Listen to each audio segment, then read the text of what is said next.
kids, comics. Silverhead Bronze Age Babe here, yakking about our comic book collection, and today wishing you all a happy Valentine's Day. I thought I'd talk a little bit about romance comics. I love the genre because it is so artistically interesting. I think everybody's familiar with that classic cover from Young Romance. It covered, the genre covered the women's liberation movement in the 70s in a really fascinating way. And I have videos on my archive called Women's Libers of Earth that you can take a look at what I think of those. It covers, the romance genre covers gothic romances as well, and the Dark Mansion of Forbidden Love is a favorite series. And also just some really, this is another Women's Libers of Earth story, but some, again, really remarkable art. It's just, it is a favorite part of my collection. Now, the reason I'm bringing all this up is because I found a series that came out last year, I guess, called Love Everlasting. And it's written by Tom King, and it is amazing. If you have any interest or any warmth in your heart for the romance genre, I'd recommend picking this series up. It's only 5 books so far.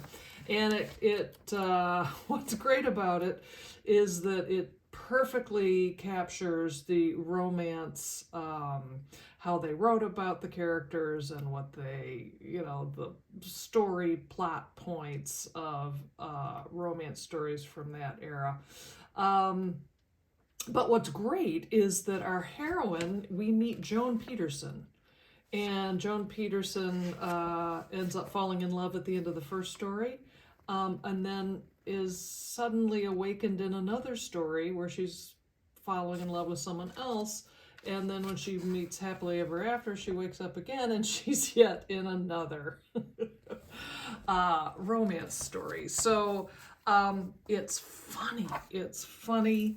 And it really takes the main character, which, I mean, to be honest, women in romance books, they're the same person. It's a great take on this by Tom King, because it doesn't matter who it is. She's a secretary, she's a governess, she's a nurse, she's a flight attendant. It really is the same woman. And so to keep having her show up in these love stories is, it starts to weigh and prey on poor Joan's brain. And the other thing that I adored about this is issue number 5. And the other cool thing about romance books of the 60s and 70s was that they had advice columnists.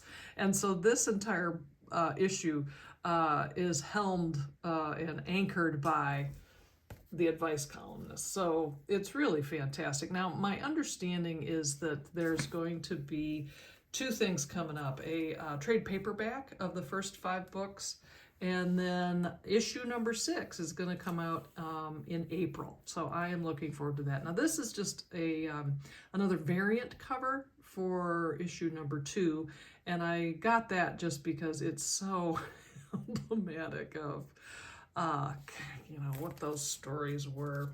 And this one in particular, I found it very reminiscent of, she says, pawing through this, that. So a big thumbs up for this romance fan for Love Everlasting. If you're only going to do 1 or 2 of these books, I'd recommend number 1 and number 2, because this is absolutely hysterical and takes a very dark and bloody turn, but it makes sense, and I loved every minute of it. Well, so there you go. Happy Valentine's Day. Thanks so much for stopping by, and I'll see you next time.